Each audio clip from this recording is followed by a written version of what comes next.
Welcome to Mormon Book Reviews, where an evangelical encounters the restoration. So this is a very special episode. It's a little bit off track from what I normally carry, but I thought this would be a very interesting episode to talk about because there's actually a new miniseries debuting this Thursday on the ABC television network here in the United States, as well as on Hulu. And we have a gentleman here who his book was based on this documentary, this series, which is called Women of the Movement. Is season 1 premieres on January 6th. And of this 6-parter, it was primarily based on your book, Emmett Till, The Murder That Shocked the World and Propelled the Civil Rights Movement. Devery Anderson, welcome to the program. Thanks, Steve. It's great to be here. So I just want to give you a little intro on Devery. He earned a BA in history from the University of Utah and a master's in publishing from George Washington University. He is the editor or co-editor of 4 books related to Mormons in the West, 2 of which won the Stephen F. Christensen Award for Best Documentary from the Mormon History Association.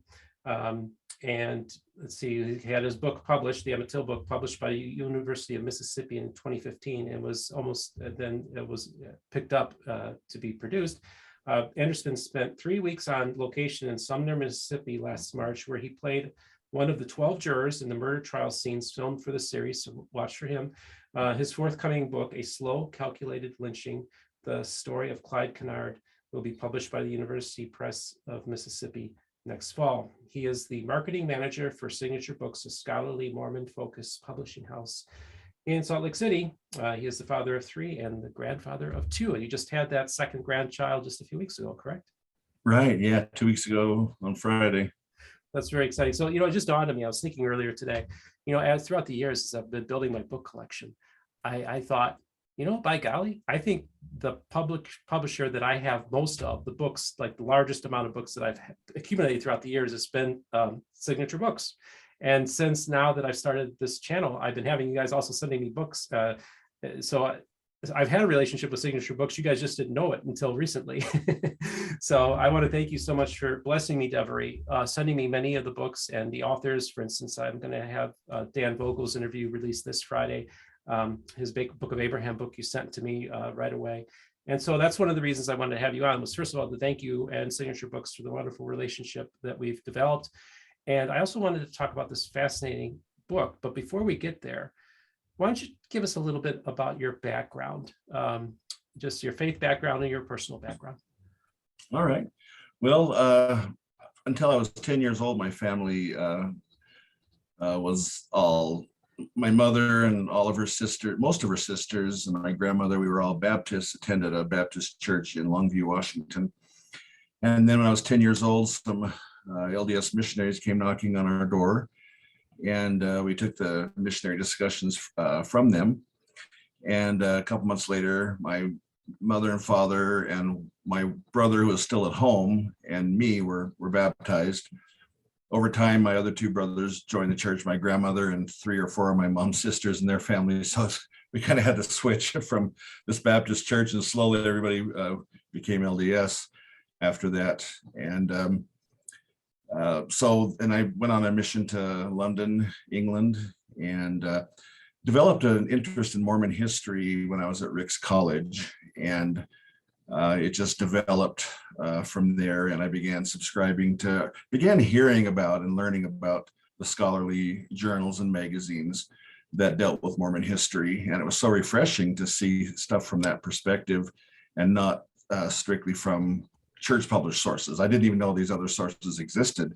And it was a breath of fresh air to read the scholarly history that I had been hoping existed out there, that I wasn't really even aware of, and even knew that I was looking for it until I started reading it. And I thought, wow, this is what I've been looking for. And so ever since then, it's just been an interest. For a long time, I was just soaking up what other people had done. In 1994, my family and I moved to Salt Lake City for me to attend the University of Utah. We moved from Longview, Washington, where I was born and raised. And then once I moved here to Salt Lake, I had more opportunities to research myself. And so then I took an interest in various subjects and started doing research, and then got connected with Signature Books to start publishing with them. And then that led to me working for them. a few years later. So now I have this career in Mormon studies, helping market these great books that Signature Books produces. And so it's been a fun journey. So those missionaries coming to our door when I was 10, they didn't realize at the time, but they were opening so many doors for me, because I don't think I ever would have published the Emmett Till book had I not moved to Utah, and had I not had my foot in the door a little bit with publishing and with writing and getting published with the Mormon studies stuff I had done. I've done some articles. I wrote a 4-part history of the journal dialogue and some other stuff. And so all this stuff kind of just really paved the way. And it was my interest in Mormon history and the policy of Black priesthood and temple denial that really led to the Emmett Till. I mean, it was directly led to the Emmett Till interests that followed. Interesting. I just want to go back a little bit in time to when you were 10 years old and you were still a Baptist. Just out of curiosity, did you as a child do like pray like the sinner's prayer and ask Jesus into your heart, the type kind of thing as a child, as a Baptist? You know, what I remember from that, I remember when I was a year and a half or so before we joined the LDS Church, our minister, they were a great family, and it was a Pastor McKay, and I remember he had a son named David. And so I knew this name David McKay when I became LDS. I thought, oh, that's the same that president of the church, same name as our minister's son. But one Saturday, the minister's family was at a beach, and 2 of his kids were riding on a log, letting the waves kind of carry him around. A big wave came up, knocked the children off, and one of their children was killed. And I remember after that at church the next day, and the family came to church that very next day. It was just amazing that the rest of them were sitting there. One daughter was hospitalized because she broke her pelvis on that log, but the rest of the family was there, just bravely sitting there. And from that moment, the church just became very close, and it led so many people to come up every week after church to come forward and accept Christ. And I remember that went on for weeks and weeks. And I remember I wanted to do it really bad. I don't remember much. I don't remember anything about a sinner's prayer or what the method was for accepting Christ. It's been a long time, but I remember wanting every week to go up there, and I was just too scared to get up in front of anybody. I was very shy and self-conscious back then. And I remember one time I started to get up, and then I got scared and sat back down. That's all I remember from trying to really involve myself and to take the steps that I felt, that had been preached to us then, to come forward and accept Christ. So I remember it was on my mind a lot. And I remember overhearing my aunt and my mother once in the kitchen when I was in the living room saying, Devery really needs to get saved. And I thought, oh, what's going to happen to me? I was just so worried about it, but I was scared to death to come forward. That was the main thing. And everybody got baptized in front of the whole congregation. The baptismal font was right behind the choir. And so when you got baptized, it was in front of everybody at the church service. And I was scared to death to do that too. So I think I would have done that, and I would have been, felt happy, and that it was a very important step for me at the time, but fear just kept me away from it. Very interesting. I just love to hear those stories from people that have been their past and their conversion stories and all that. So you said that basically it was you studying the Blacks being denied the priesthood and all that is what led you to your research into Emmett Till. Could you perhaps talk a little bit about that?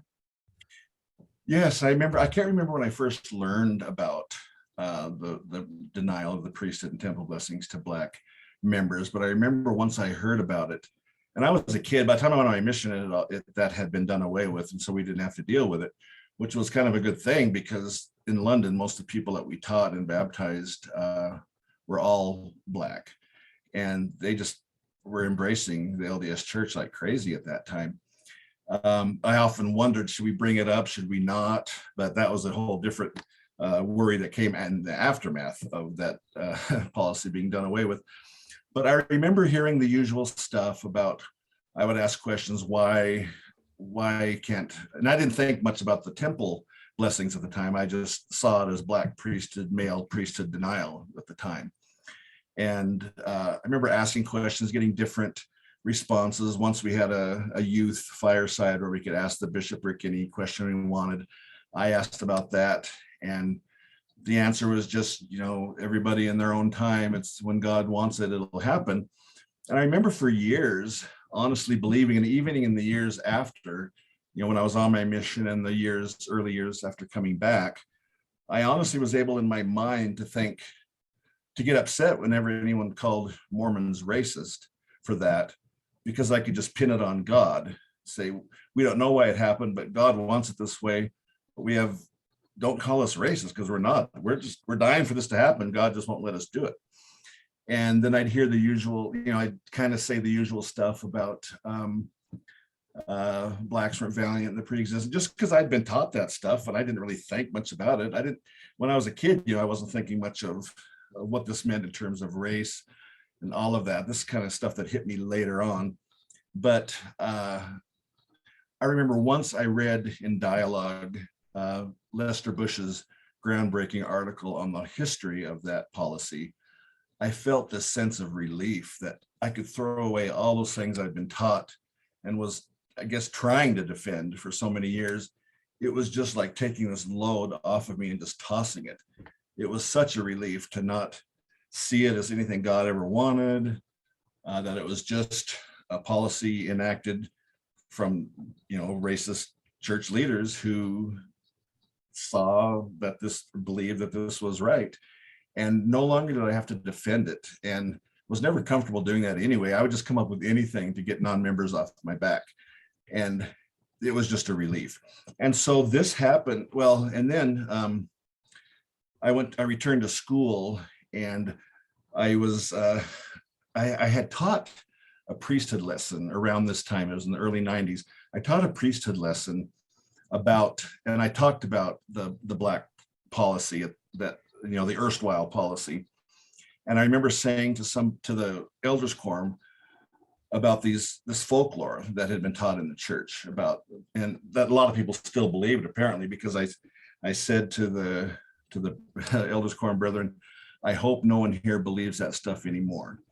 Well, one guy in there who did believe it turned me into the stake president, and the stake president wrote me a letter chastising me, saying, we don't know why God withheld the priesthood, so don't say things like that. So in other words, don't defend, an anti-racist policy, defend what we've always taught about it. And that didn't sit well with me at all. And it was right around that time or shortly after that, in the larger African-American experience outside of Mormonism, the case of Medgar Evers went to trial 31 years after he was murdered, or 31 years after he was murdered, and his killer was finally convicted. And when I saw that happen 30 years later, I became very interested in the larger African-American experience. Then within a few months, I had learned about the Emmett Till case and started my research. So up at that point, you hadn't heard of Emmett Till until you started doing research? Never heard Emmett Till's name until September of 1994. It was months earlier, about 7 months earlier, in February of 94, that Medgar Evers' killer was convicted. And when that happened, I just started wanting to learn more about African-American history. And it took 7 months, but I encountered Emmett Till when I rented a videotape from the library in Salt Lake City. So when you first came across the story, how did it affect you?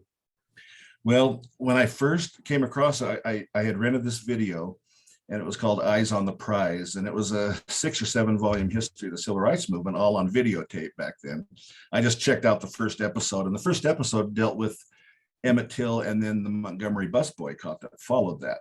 And the first 15 minutes was centered on Emmett Till. And that was my introduction. And when I watched that 15-minute segment, I was just blown away, because it showed what these men did to this 14-year-old boy, these grown men kidnapping him and murdering him, beating him, and then shooting him, and then throwing his body in the river, the Tallahatchie River, where it sat for 3 days before he was found. And so his face, between the beating he took and the decomposition, was it was just a horrific sight. And they showed that on the video, and it was a photo that Black America saw in 1955 as this unfolded, and it helped galvanize the Black community towards, seeking justice for him, but in launching the civil rights movement, or at least propelling it forward more than it had been thus far.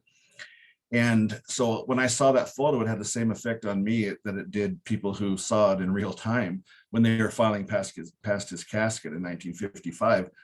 And I was just horrified. And then as I continued watching that to see how the men were acquitted of his murder, that angered me.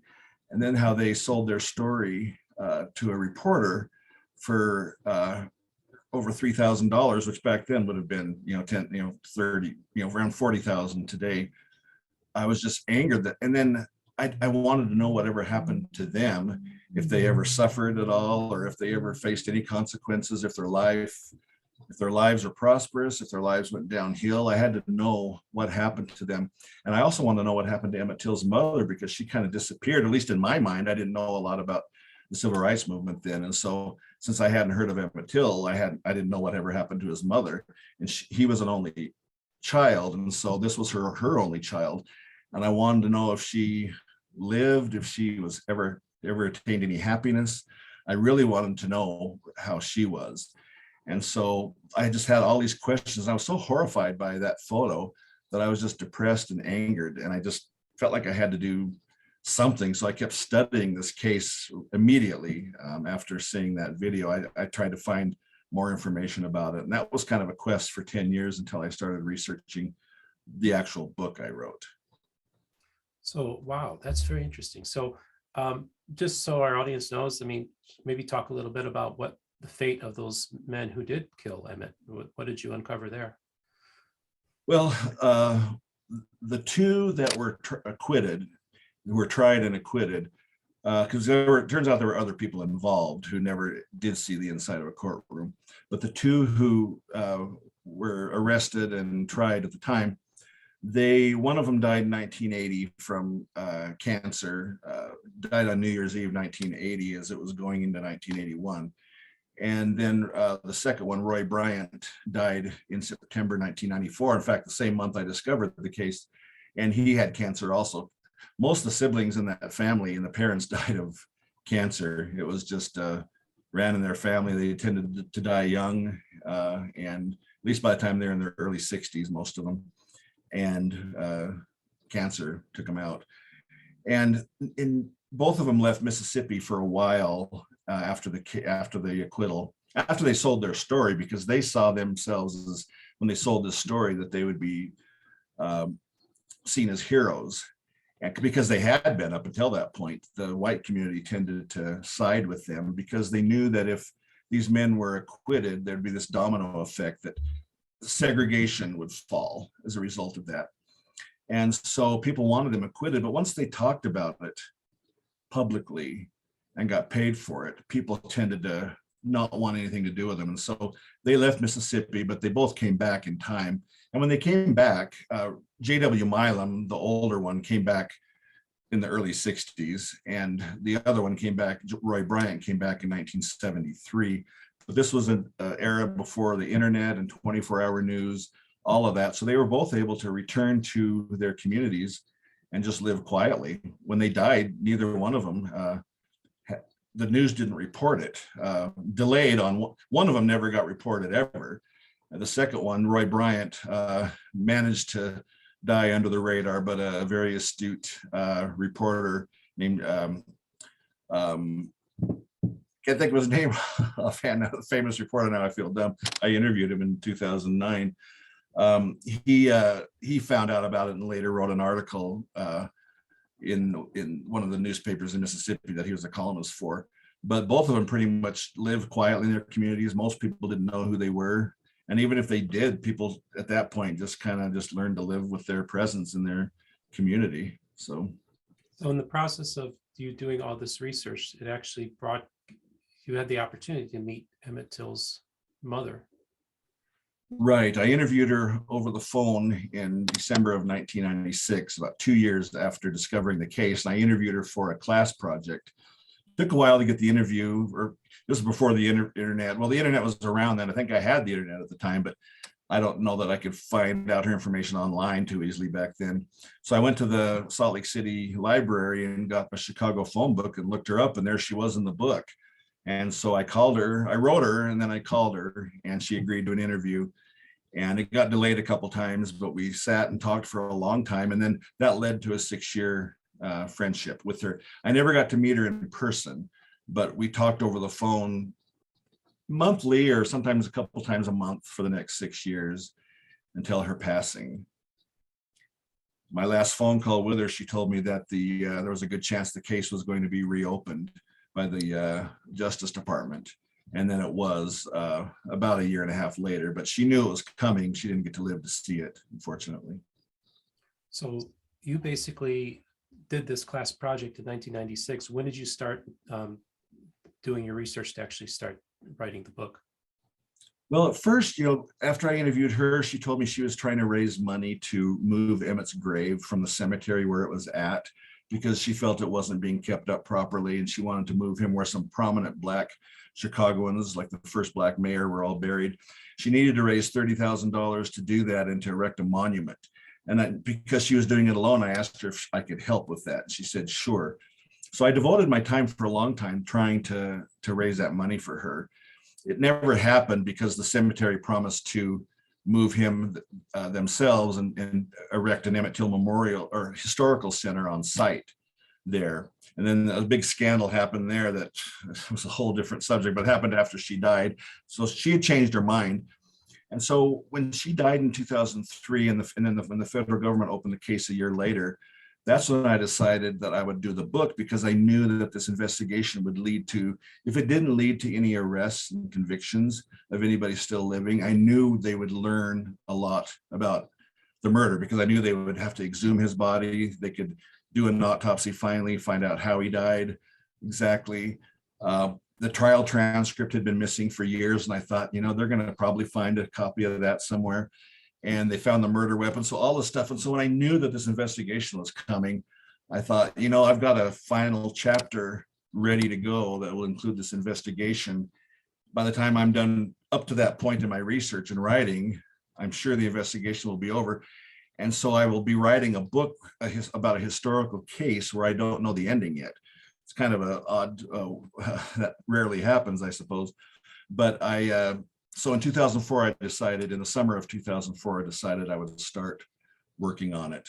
It kind of happened when the investigation, in May of 2004, when the investigation opened.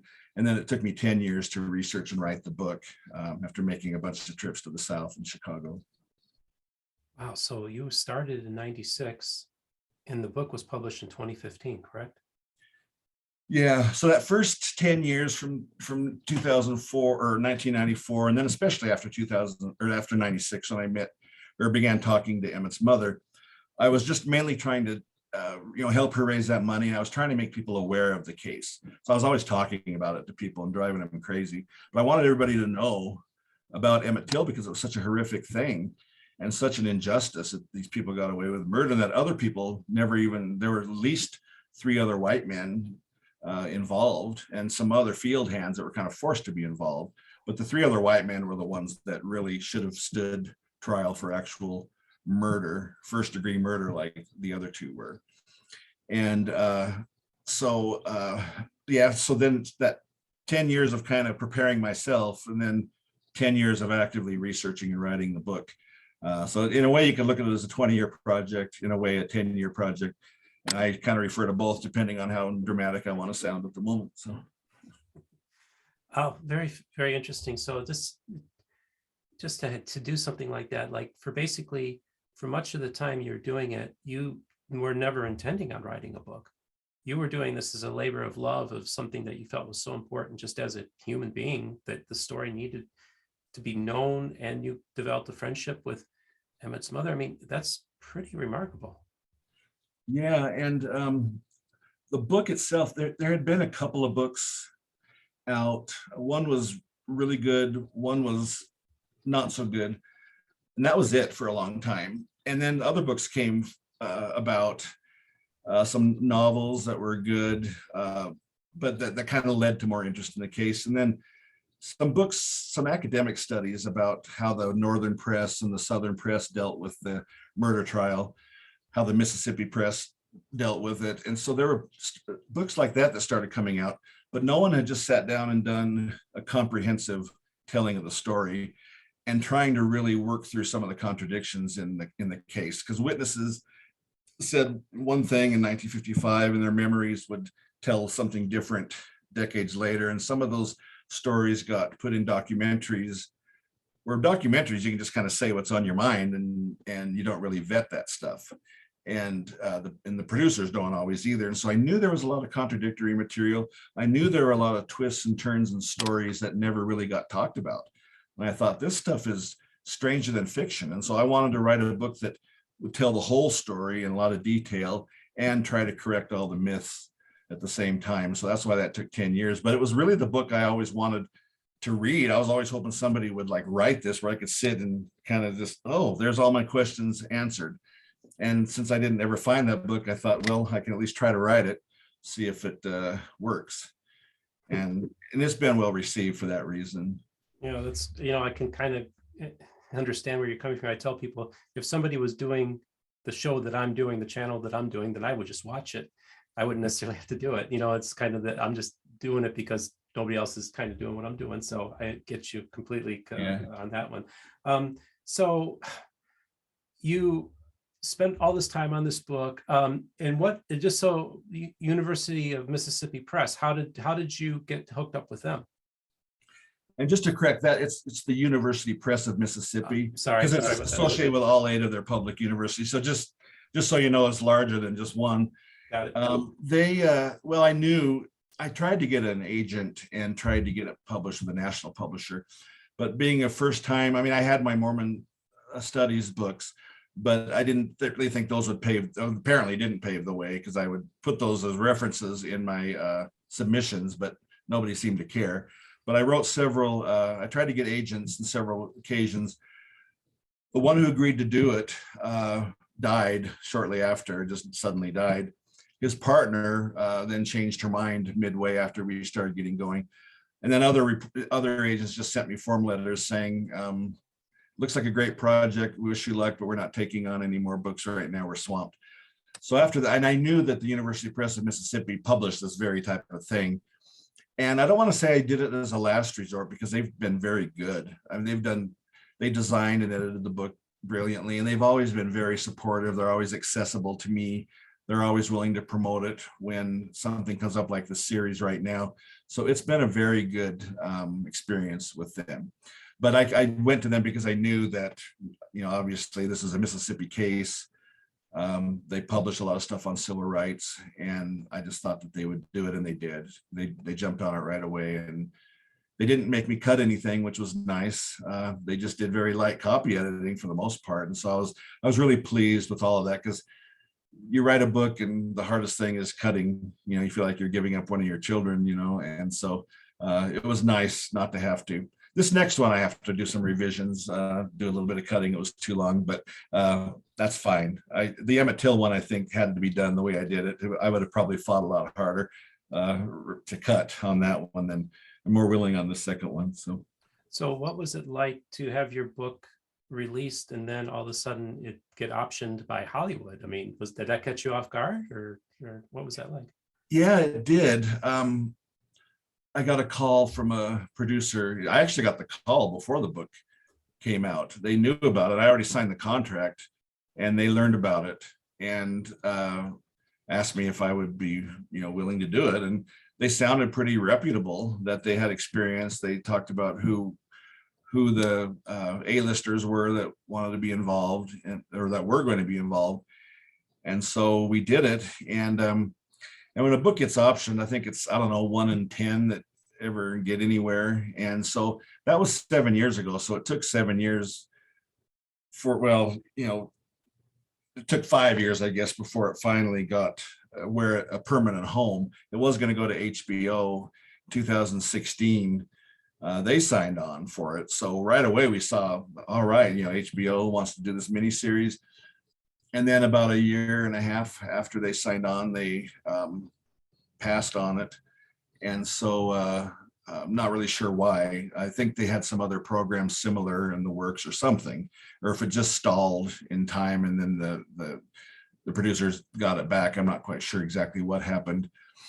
And then they shopped it around until 2019 when ABC got it. So it took 4.5 years for ABC to come along. And then another year after that, in August of 2020, that they greenlit the project. And so once that happened, everything just started happening. They started, the writer was going full force on the screenplay. They started hiring cast right away and doing a lot of auditions and that. And then by January of 2021, it was being filmed, and it took from January to April to film it.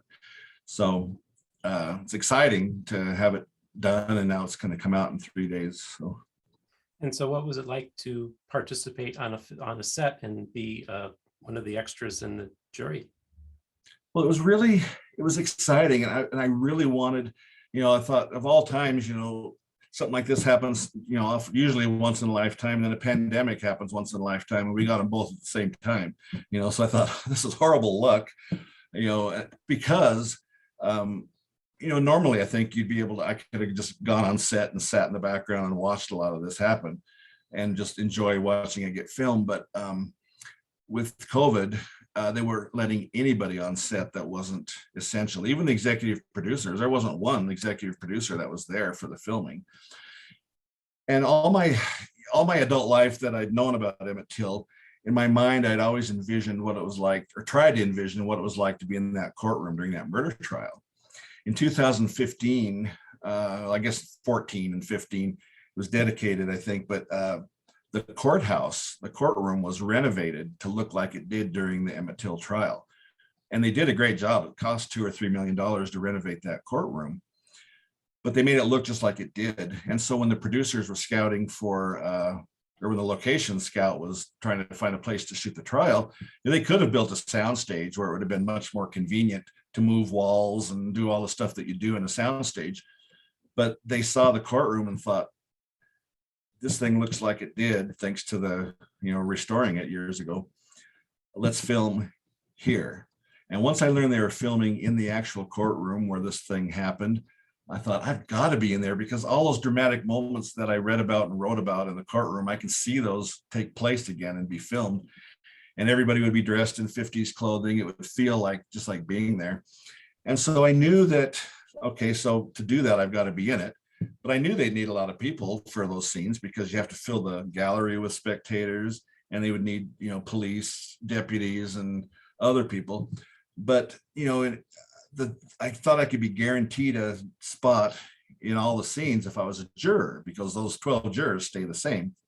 And so I just had one of my friends who was a producer write someone in casting, and if I could, that I'd be willing to come out there and do that. And just one thing led to another, and I got to do it. I had to audition because there was a chance I could have a speaking role. And so I had to just put on a Southern accent and send in a video. And I didn't get that part, but I did get a speaking role the third week of filming. And they filmed it, but I hear it's been cut. So, but I'm still SAG eligible. I could be I got bumped up to principal cast for that last week. So there were some perks. I got a dressing room and everything, but and so it was just very surreal, because I saw the prominent moments, the famous moments in the courtroom where Emmett Till's uncle is asked by the defense attorney, do you see the men who kidnapped your nephew? And his name was Moses Wright. And he stood up and pointed out the killers in court. And there was no photography allowed in court, but photographer Ernest Withers worked for one of the black newspapers. He sneaked this photo of Mose Wright pointing at the killers. And to see that reenacted by Glenn Turman, the actor who played Moses Wright, to sit there in the jury box and see him stand and point was just a surreal moment for me. And to see Emmett's mother's testimony reenacted from the witness stand, other dramatic moments, other testimony, and then seeing the defendants sitting where they sat, looking so much like the original, that I just felt like I'd been transported back in time. And it was just an amazing experience to relive, to actually be in the murder trial in the same spot, the exact same spot, was really something. So I'm from just outside of Chicago, in one of the institutions of of newspapers is the Chicago Defender, which is a Black publication. How often did you rely on their articles and covering the trial and the aftermath? Oh, that one, back then I was, instead of just digitizing these clippings, I photocopied them. So I have just a large stack of files from the Chicago Defender. The Chicago Defender and Jet Magazine were part of the Johnson, or was Ebony was Chicago Defender. I believe Chicago Defender was too, part of Johnson Publishing. And they ran the photo of Emmett Till's face. The white press wouldn't touch it, but the black press did and made sure that it got publicized well. And they ran story after story, very lengthy, detailed stories as the case unfolded. So I relied on the Chicago Defender and its sister paper, the Daily Defender, which I think started coming out during this whole thing with Emmett Till. So there were two Chicago Defender papers, the Daily one and the Weekly Defender. And they both, supplied so much information for me. The book wouldn't have been nearly as thorough and nearly as good without the Chicago Defender. So I just wanted to could you just talk a little bit about the book that you have coming out? A Slow Calculated Lynching, the story of Clyde Canard. Yes, Clyde Canard's case isn't as well known today. It was known in its time, but he's been forgotten. So there's more of a challenge on this one. But I'm determined to make everybody know who he was. Clyde Canard was born in 1927, same year my dad was. So my dad passed away a few years ago. So I kind of can envision him and what he would have been like age-wise over the last several years, because same year as my dad, couple months difference. And he was a very brilliant, he was just everything that deserved so much in every aspect of his life. He was a devout Baptist everyone said he really lived his religion. He had compassion and love, never said a bad word about anybody. He was a 6-year military veteran. He re-enlisted after 4 years. So he was 4 years, served in Germany after World War II to help teach denazification courses to children over there in Germany. Then he came back, got his GED, and then re-enlisted for 2 years and then fought in Korea. He was a paratrooper. And he's well decorated from both stints in the military. And while he was in serving the second time before he went to Korea, he enlisted in Fayetteville Teachers College. So he got this opportunity to go to school. And so it really whetted his appetite for more. When he got out of the military, he went to the University of Chicago for 2 years. And while he was there, his stepfather suffered a stroke in Mississippi, where he was from, Hattiesburg, Mississippi. And so he had to leave school and return home to help with the family farm. They owned about 160 acres. While he was home, he tried to enroll at what's now the University of Southern Mississippi. And this was just, the Brown versus Board of Education decision that outlawed, declared segregation in public schools unconstitutional. That happened in 1954. And so in 1955, he was trying to integrate the University Southern Miss. And because they couldn't just say, no, you can't come in because you're Black, they had to come up with other excuses, or else they would have a lawsuit because of the Supreme Court decision. So they told him first that, you haven't provided the right references we need. Your grades weren't good enough in school, or you missed the deadline. They kept coming up with reasons. He applied a couple of times. They finally turned him down and said what the excuse was. Well, he insisted on getting his rejection letter at the president's office at the university. While he was there talking to him and some others, he left. And when he went outside, some constables were there and they arrested him, said he was driving recklessly on campus. And then when they drove him to the police station, they said they found 5 bottles of whiskey in his car. Mississippi was a dry state, so possessing that kind of liquor, hard liquor, was illegal. And so they planted the stuff in his car. So he was, and in the State Sovereignty Commission, which was a spy agency, they already had spies out trying to find dirt on him so that they could reject his application. Their internal memos say yeah, it looks like he was framed. This is clearly a framing. They didn't do it, but they were worried everybody else would think they did. So they were upset that these constables, or somebody behind the constables even, set them up to do this. Well, he got convicted, then he got out of jail. They paid his bail, and the NAACP was helping him deal with this and to appeal this case and he was by this point saying he was going to file a lawsuit to get into the school. So what happened the second time, he was framed again for a different crime. This one was more serious. He was a chicken farmer and had to buy chicken feed regularly. Well, one day somebody stole 5 bags of chicken feed from the Forest County co-op. And the person was caught by the night watchman.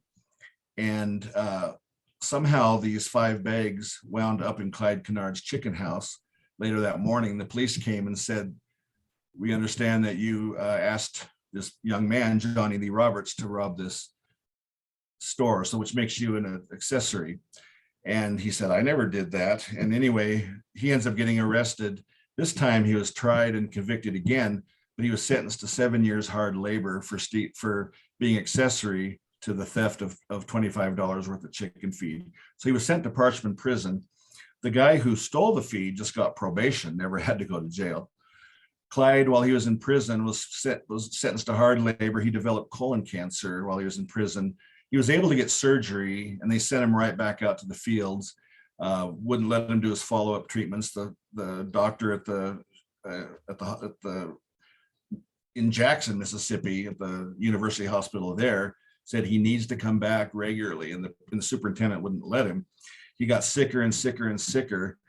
And then finally, the governor, under a lot of pressure, commuted his sentence. He was released, and then he ended up dying 6 months later.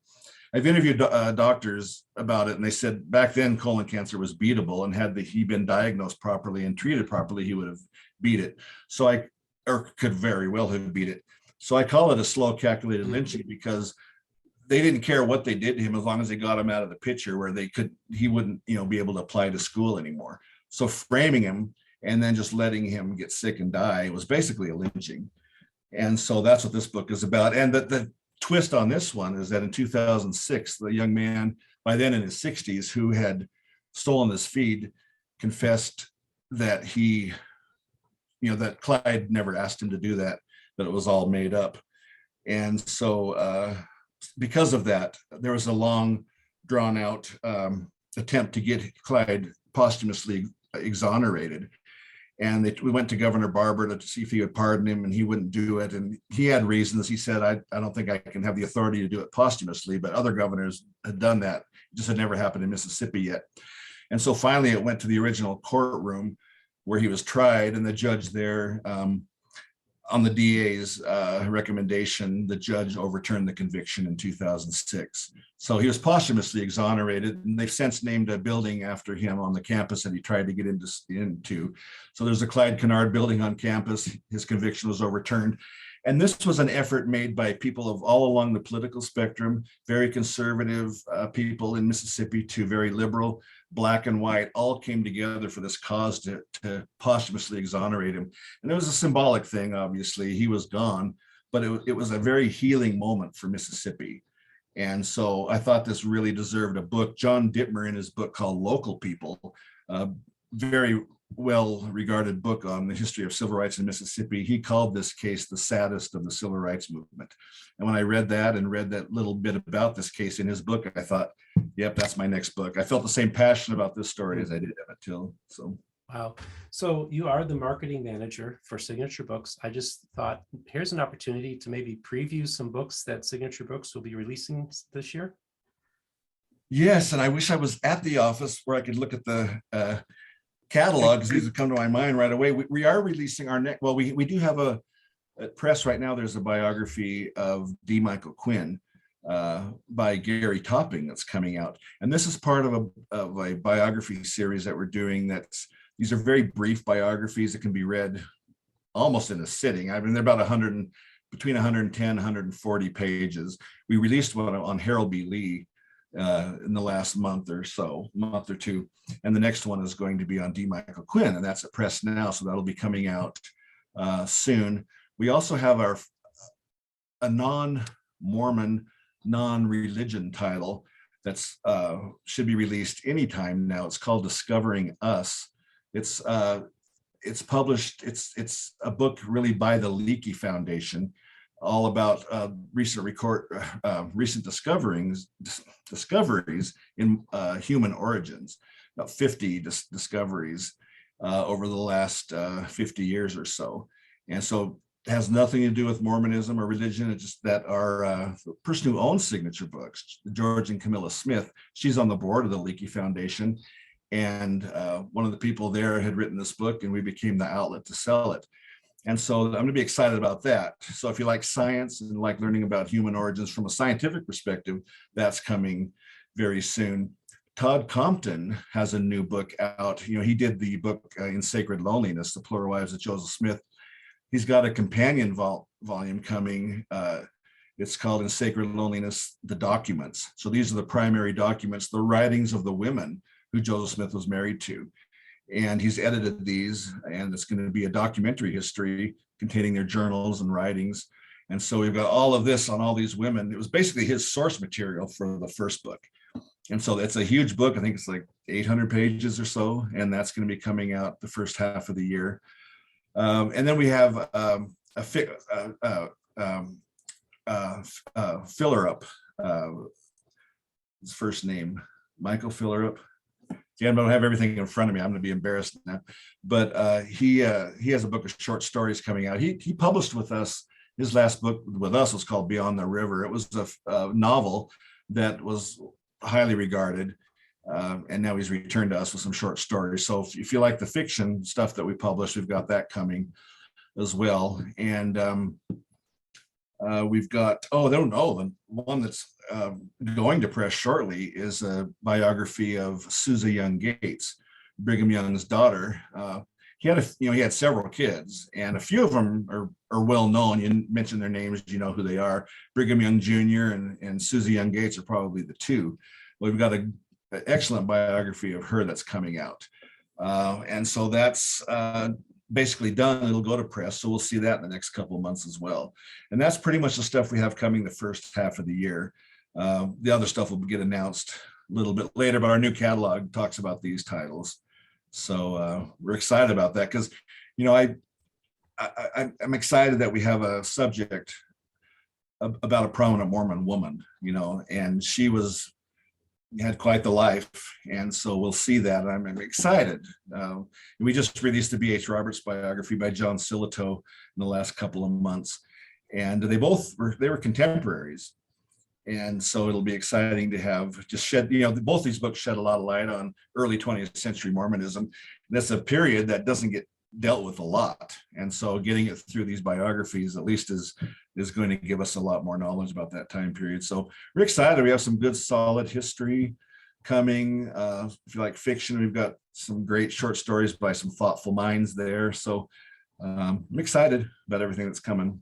Oh, that sounds very exciting. Just thank you so much for sharing. And it was kind of last minute for me to ask you that question, but the Gerald and Sandra Tanner book. What's the plans for that? Yeah, it's I don't know whether to say it's done. I mean, it hasn't been typeset, so there may still be corrections being made. I'm not sure, but that'll either be second half of the year or early 23. So we still it's not tomorrow, unfortunately, but that'll be another one that'll create a lot of buzz. So sure. Well, that's very exciting. Yeah, of course, I had Sandra on and we talked a little bit about the book coming out. And so, of course, she'll be coming back on to discuss it once the new book comes out. So I'm excited about that. Devery, I just wanted to thank you so much for taking the time at the very last minute to come on. I'm honored by that. And I'm very excited about this upcoming miniseries that will be debuting on Thursday, January 6th on ABC as well as Hulu. And just real quick, do you know, like if it's going to be broadcast like in Australia or Britain or Great Britain and stuff like that? It will be. I don't know that it's going to happen immediately. I know recently they were talking about how they were in talks right then to get it into Great Britain, and then with plans for a global release. Okay. So whether it happens right away or down the road. If it is down the road, it shouldn't be too long. I would think within the next couple of months, but I don't know, but I would think just seeing how these things normally happen, I don't think they would wait. It would take too long to get it all set up. They may have even gotten it all arranged now, but I don't know. Gotcha. Yeah, well, I have people watching the show throughout the world, so I just want to make them aware of this program as well, to keep an eye out for your local listings.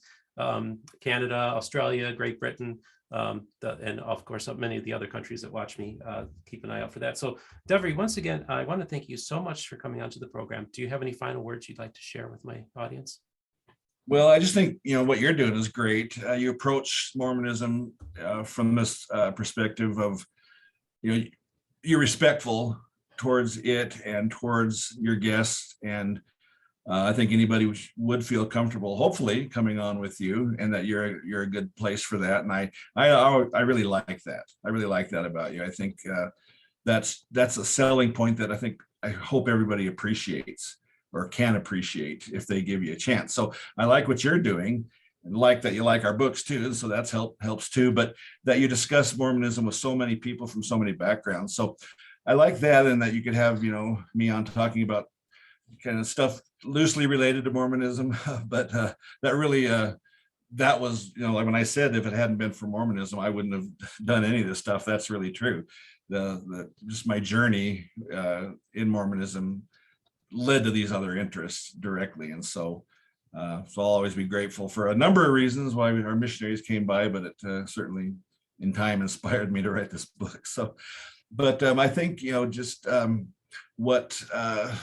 just the study of history, talking about these things openly, some people still aren't comfortable with looking at the Black priesthood and temple denial as anything that, they may not want to, they may let go of the folklore associated with it, but a lot of people still aren't comfortable saying that it didn't originate with God, because that would mean these prophets were wrong. And we just need to be able, when I felt liberated giving up all of that, thinking God was ever behind it. And I don't say that from a perspective of, this is something to embarrass the church or gloating over stuff like that. That's not me at all. But it's liberating giving up, trying to fit God in a certain mold that just doesn't work, just doesn't fit. You just can't do it, at least with a conscience, for very long, I don't think. And if you do succeed at doing it, you're doing all these mental gymnastics in your head that you're not doing yourself or God, one bit of good. And so give it a try, give up the garbage, retain the gems, and you can do that, and you can be happy. So that's it, and I don't just say that in Mormonism, I say that in any religion. Faith should be a good thing. It should be leading you to better thoughts, better ideas, and a better life, and not to get bogged down in trying to make stuff that doesn't make sense, trying to make sense out of it. Just doesn't work. Amen to that. Well, I want to thank you again, Devery, for coming on. I just want to remind my audience to like and subscribe, and don't forget to hit the notification button to be informed when a new episode is released. Also want to remind everybody that we are now available on iTunes and Spotify, so we are a full-fledged podcast now. And I also want to let you know that I'm going to provide a link in the description for those of you who'd like to purchase the book. I'll provide that as well. And also our Patreon is set up. So those of you who have already signed up, I want to thank you. I will leave the link for my Patreon page as well. Again, Thursday, January 6th, ABC Network. Check it out and have a nice day.